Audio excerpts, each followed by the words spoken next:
Dans une déclaration rendue publique ce dimanche, l'opposition parlementaire renvoie la responsabilité du blocage des travaux de l'Assemblée nationale à la majorité parlementaire. Les députés de l'opposition ont également condamné l'interpellation du constitutionnaliste Dr Boubacar Hassan. La déclaration est lue par le président du groupe parlementaire de l'ARN, Tijani Abdelkadri. La majorité parlementaire a refusé, après 2 tours de scrutin, de voter pour le candidat du groupe ARN à la 2e vice-présidence du bureau, entretenant ainsi délibérément le blocage au mépris de l'article 89 de la Constitution. À l'évidence, une telle attitude négationniste de droit ne pouvait nullement être acceptée par l'opposition parlementaire qui décida, en conformité à l'arrêt 06 de la Cour constitutionnelle, de suspendre temporairement sa participation au bureau, faisant ainsi échec aux velléités divisionnistes de la majorité parlementaire Godillot et de ses commanditaires. Aujourd'hui, l'Assemblée nationale se voit dotée d'un bureau dont la configuration politique viole l'article 89 alinéa 1 de la Constitution et méconnaît l'arrêt numéro 01/CCT/MC du 4 mai 2011 et l'arrêt 04/CC/MC du 2 mai 2014. Nous, groupe parlementaire ARN et Lumana Africa, soucieux du respect de l'ordre républicain et des principes fondamentaux de la démocratie pluraliste tels qu'énoncés par la Constitution, sommes respectueux des arrêts de la Cour constitutionnelle. Toutefois, nous faisons les constats suivants. 1. Du principe de la séparation des pouvoirs.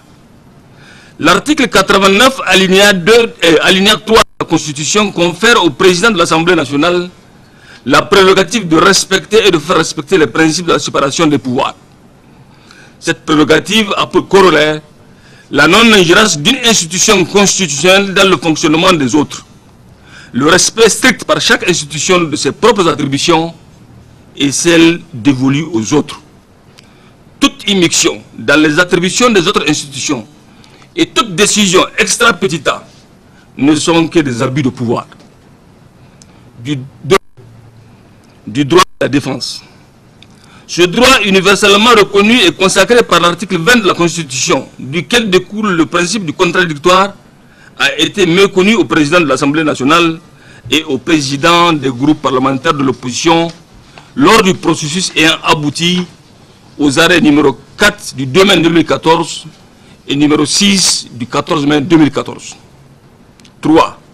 Du principe d'impartialité. L'article 117, alinéa 1 de la Constitution dispose: la justice est rendue sur le territoire national au nom du peuple et dans le respect strict de la règle du droit, ainsi que le respect des droits et libertés de chaque citoyen. Ce faisant, la justice bien vue constitue le rempart contre l'arbitraire, les abus de pouvoir et est de fait le gage de la stabilité des institutions de la République et de la quiétude sociale. Face à ce putschisme rampant, nous, députés de l'opposition parlementaire, 1. Rappelons que les décisions de justice rendues au mépris, entre autres, du principe contradictoire, du principe de l'autorité, du principe de l'impartialité, peuvent être source de révolte et d'instabilité. 2.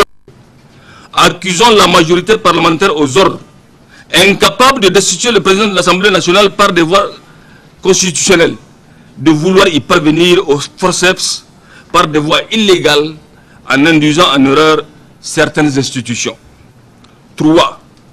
Condamnons toute menace sur la liberté d'opinion et toute censure des médias publics et privés, comme l'attestent les injonctions du Conseil supérieur de la communication et du ministère de la Justice. 4.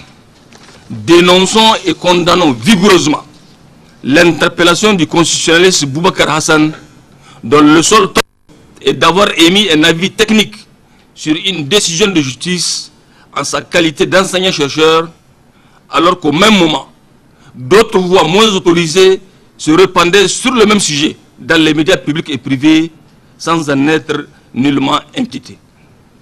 5. Prenons l'opinion nationale et internationale à témoin quant à la volonté affichée des autorités de la 7e République de bafouer l'état de droit et la démocratie chèrement acquis dans notre pays et d'instaurer un régime césarien. 6. Enfin, mettons en garde le président de la République, garant du fonctionnement régulier des institutions, contre l'instrumentalisation des institutions judiciaires et les dérives tyranniques aux conséquences imprévisibles sur l'état de droit et la stabilité de notre pays.